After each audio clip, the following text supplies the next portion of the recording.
Hello, good afternoon, or rather good evening. Welcome to this press conference after the meeting of foreign ministers within the framework of the Foreign Affairs Council, which lasted almost 10 hours today.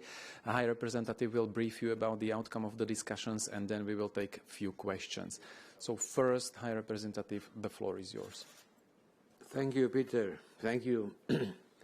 Thank you to all of you for following this press conference after a long and intensive Foreign Affairs Council, the longest and the more intense that I remember. Obviously, the main topic was the situation in Ukraine. In Ukraine, Russia has created the biggest threat to peace and stability in Europe since the Second World War. In Europe, the biggest threat to peace and stability. We are at a critical juncture.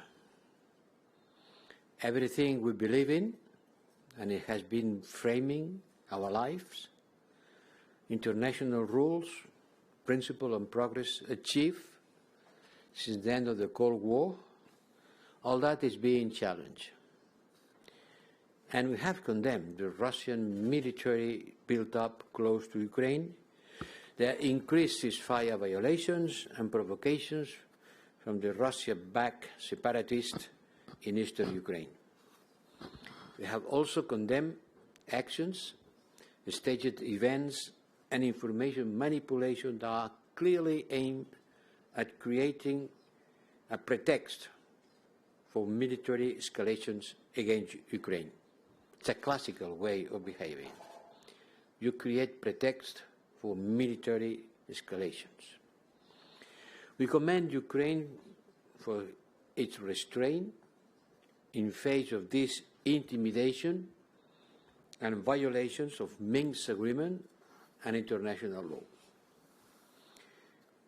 We have, at the meantime, while we were discussing inside the Council meeting, we were following the discussions of the Russian Security Council with a strong concern.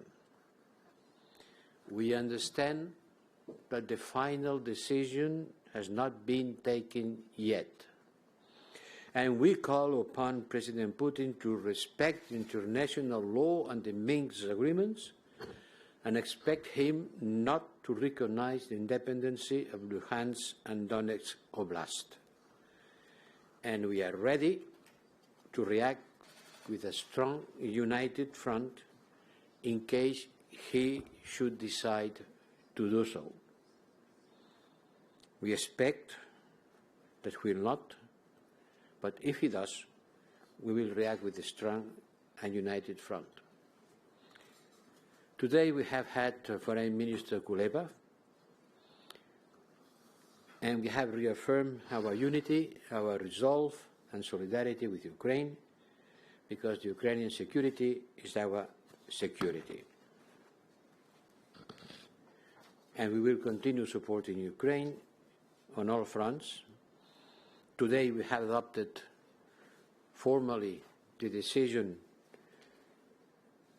proposed by the Commission and provide 1.2 billion euros in macro-financial assistance to Ukraine. We have also decided to provide support to the Ukrainian army with an Ukrainian professional military education developed on the European Peace Facility.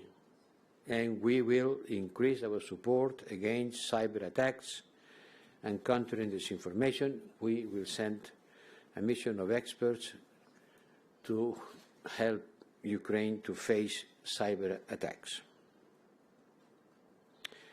We have been also looking on the possibility of a joint session of the Foreign Affairs Council with Ukrainian partners in Kyiv.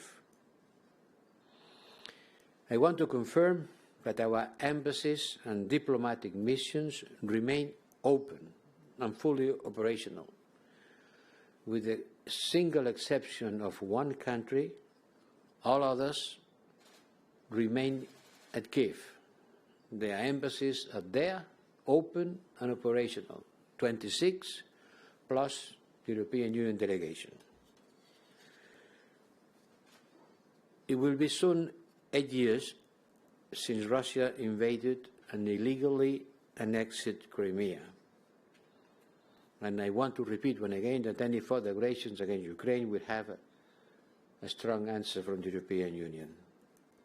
But I want to add that this will also apply to Belarus. Should an attack be conducted from its territory or with its involvement, Belarus is being dragged into the crisis, is losing its sovereignty with the non-transparent deployment of Russian forces. Belarus is losing their nuclear neutrality. It's in a process of satellisation with respect to Russia.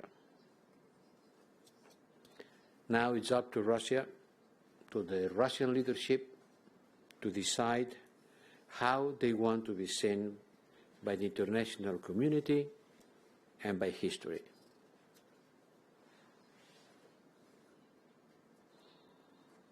On Bosnia and Herzegovina, we discussed about how to preserve the sovereignty, the territorial integrity, and the unity of the country. We have urged political leaders to take responsibility to preserve the constitution, ensure full return to state institutions, and this will open issues. There is no place in Europe for a divided Bosnia and Herzegovina, and those who work in this direction are strongly wrong. They are depriving their people of a prosperous European perspective on life. The ministers expressed their full support to the European Union Special Representative, the European Union Force Althea, and to the High Representative Smith, and to the efforts of facilitation that we are deploying from the External Action Service under my direction and from the US Special Representative. Both are trying to facilitate the political dialogue in order to reach an agreement on the electoral reform, on the constitutional reform, including limited constitutional amendments that are improving, that could improve the functionality of the Federation.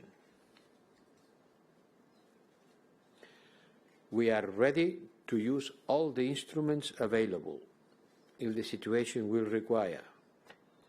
This certainly includes financial assistance and restrictive measures, but this will be used as the last resort, and certainly we would prefer the dialogue and the agreement between parties in order to ensure the reforms needed to develop the elections, the forthcoming elections. We discussed about climate diplomacy. We had the Joint Ministerial Council with the Gulf Council cooperation. This is a key moment for the resumption of our high-level engagement. 6 years without a meeting with the Gulf. It's time to recover our reach out with these countries. We are the biggest investor in the Gulf. We are the second trade partner. But our political reach out, our political engagement is not high enough. So we committed to work closely on green transition, to work closer together on development cooperation and humanitarian action. We discussed a lot about the situation in Yemen, and we issued a joint statement from the two presidencies and approved a 5-year joint cooperation program, which includes initiative on transition and change, climate change, on trade, investment, education and research, and people-to-people contacts. This was the easy and nice part of the meeting. It was a pleasure to receive here the 6 members of the Gulf Association Council, Cooperation Council, and to discuss with them our future engagement and cooperation. This was, as I said, the easy part. The more difficult part was certainly to discuss about Bosnia and Herzegovina situation and the Ukrainian situation. We also discussed about Mali and current affairs, but we are waiting for some information that we should get on the next days in order to take decisions on the next Foreign Affairs Council about our military missions in Mali. And that being said, Peter, I remain at your disposal. So we go to the questions, and we will take the combination of questions from you here in the press room, but also from the colleagues who are connected remotely. The first one I spotted was Thomas Gutschker, Frankfurter Allgemeine Zeitung. We have a microphone over there. High Representative, when you say that we are ready to take or to show a strong and united front against a recognition of the so-called People's Republics, I'm here. Can you see me? Here. Yes. When you say we are ready to show a strong and united front, could you please explain what this means in practical terms? Are you implying that, for instance, the sanctions package that has been prepared could be triggered by such a move? And if not, which other tools does the European Union have to deter such a move? Thank you. Es eso. That's it. That's it. That's it. I was thinking in Spanish, but let me go to English. That's it. Certainly, if there is annexation, it will be sanctions. Okay. And if there is a recognition, I will put the sanctions on the table, and the ministers will decide. Keep in mind which is the process of sanctions. According with the treaty, sanctions are being approved by the Foreign Affairs Ministers' Council by unanimity under the proposal of the High Representative. So it's my responsibility, and I will certainly put on the table the sanctions package that has been prepared if such a thing happens. Okay, next one we take colleagues connected remotely. Richard Josviak, Radio Free Europe. Richard, your microphone should be open any moment now. You can go ahead. Yes, Mr. High Representative, I hope you hear me. If you mentioned Belarus as well, are you ready to push for the 6th sanctions package to be adopted ahead of the next FAC if this militarization of the country continues? Thank you very much.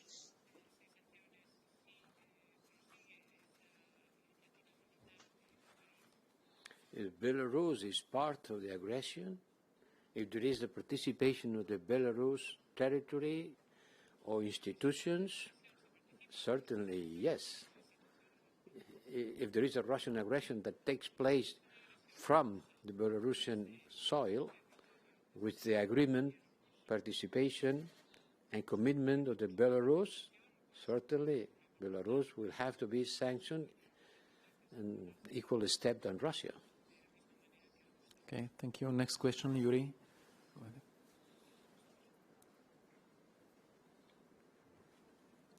ahead. Yuri Shiko, Deutsche Welle. High Representative, you just said that should Russia recognize these two separatist republics, you will put sanctions on the table. Does it mean that you will put the prepared package of sanctions that you said today yourself that the work on this package has been finished? Will you put this package on the table, and will you also convene an extraordinary Foreign Affairs Council for that? Or maybe will there be an extraordinary summit of the EU? And the second question,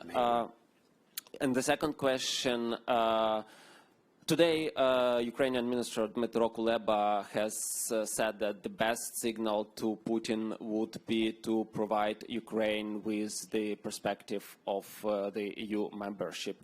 I know, of course, how different EU member states have different views on this matter, but can you tell us, was there a discussion on this point, and maybe, or if not, then do you plan to initiate a discussion of this issue? Thank you very much.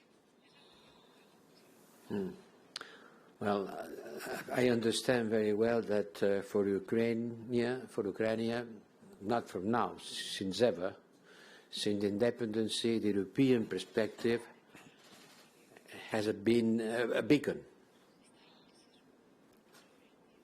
as it was for my country, Spain, at the end of the dictatorship. And it's clear that Ukraine has a European perspective, and we are helping Ukraine to develop reforms in order to approach this perspective. And this is maybe what is the problem with Russia. Ukraine is not a military threat to Russia, come on. But a fully democratic Ukraine, a prosperous Ukraine, a country which the standards of freedom and prosperity of the European Union, this is a mirror that represents a danger for the Russian political system. And certainly we want a fully democratic and prosperous Ukraine on a way to the European perspective. It doesn't mean that tomorrow we are going to propose European membership, but certainly we want to help Ukraine to be a like-minded country with the same kind of political, democratic systems, free market economy that we have. And on sanctions, will you put this prepared package? Look, we have a package prepared. This package has certain components that can be implemented with certain degrees, depending on the level of the aggression. In case of recognition. Can I speak? You are kind enough. Thank you. So this package is, I'm not going to invent the package by myself. I'm going to present the proposal that has been built, working, the External Action Service and the Commission, which has played a very important role in preparing this package. And this is what will be presented to the ministers, which has the political, the institutionally, it's the Council who takes the decision. You're asking if the European Council could also intervene. Maybe. I am not chairing the European Council. But the European Council is the highest political authority in the European Union. It provides political guidance, but it doesn't take decisions. And the Council takes decision under the guidance of the European Council. Okay, thank you. We go to a question from Lorna Cook from AP. Lorna, your microphone will be is open already. Thank you, High Representative. Lorne Cook, the Associated Press. A quick question on Ukraine. I believe there is some support for a Foreign Affairs Council to be held in Kiev. Do you sense a majority for that? Is that something you would support? And if I could ask additionally, why is the EU training mission still going on in Mali when the army's already been involved in 2 coups and the soldiers you're training may be working with the Wagner Group?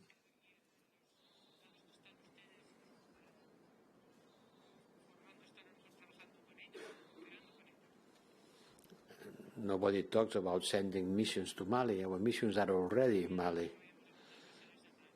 Our missions are there, and they have been there for many years.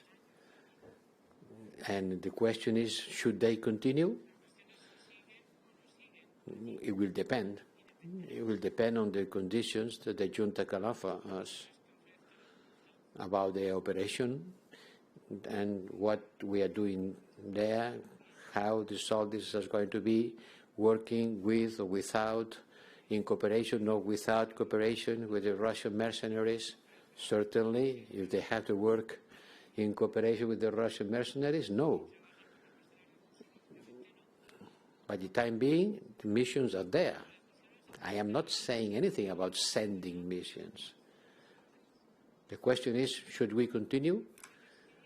Should we leave? Or should we, as we have done in Central African Republic, to remain by frozen our activities by the time being. Everything has to be done according with the conditions that the junta will offer us, and this is being discussed by a mission. But not maybe the confusion is, I said I'm sending a mission. It was not a military mission. The mission is my Secretary General in charge of military missions, together with a technical staff, is the one who I sent to Mali. But this is not a military mission. It's to discuss about the military missions who are already out there. And the FAC in Kiev? You also asked about the FAC, possible FAC in Kiev, whether there is a majority. Oh, yes, it's a possibility.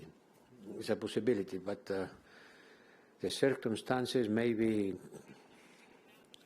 will be much. The possibilities about holding a meeting of the Foreign Affairs Council in Kiev. Yes, why not? But it will depend on the circumstances. The circumstances right now, they were quite different from at the beginning of the meeting at 9 o'clock in the morning. At 9 o'clock in the morning, we were still thinking on holding high-level meetings between President Putin and President Biden, other formats, more people at high-level diplomatic activities. At the end of the day, the scenario is completely different because we are no longer talking about summits, but decision taken, maybe, could be taken by President Putin about recognition, independence of this oblast, this part of the Ukrainian territory. We are in a completely different scenario. Thank you, and we take one last question because High Representative has to run for a train connection, so please go ahead. Britta Hilbert, ZDF, German TV. You were, High Representative, you were stressing the need for unanimity in the Council to decide on sanctions. In view of this unanimity, to what extent do you think other important issues, fundamental issues to the EU, have to step down in importance, as, for example, the ruling of the European Court of Justice on Poland and Hungary's state of the rule of law?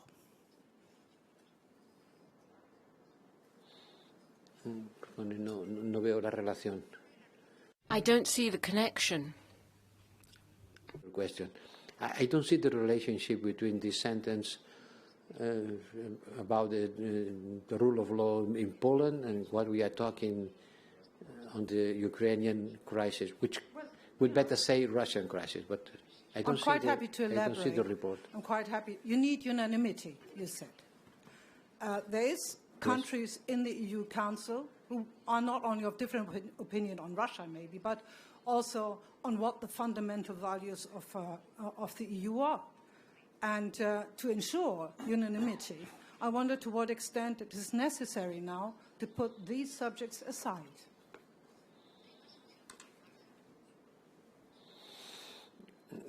I still don't see the report because unanimity on the issue of Ukraine is guaranteed. Everybody agrees. There is no need to talk about other questions that are not related with. So the EU will proceed on these matters? As I said, it will put the proposal on the table and the member states will decide by unanimity. But until now, there is a clear and a strong unity about it. Okay, thank you very much, High Representative. Colleagues, thank you very much, and sorry, we really have to run, so thank you for staying and have a nice evening. Bye.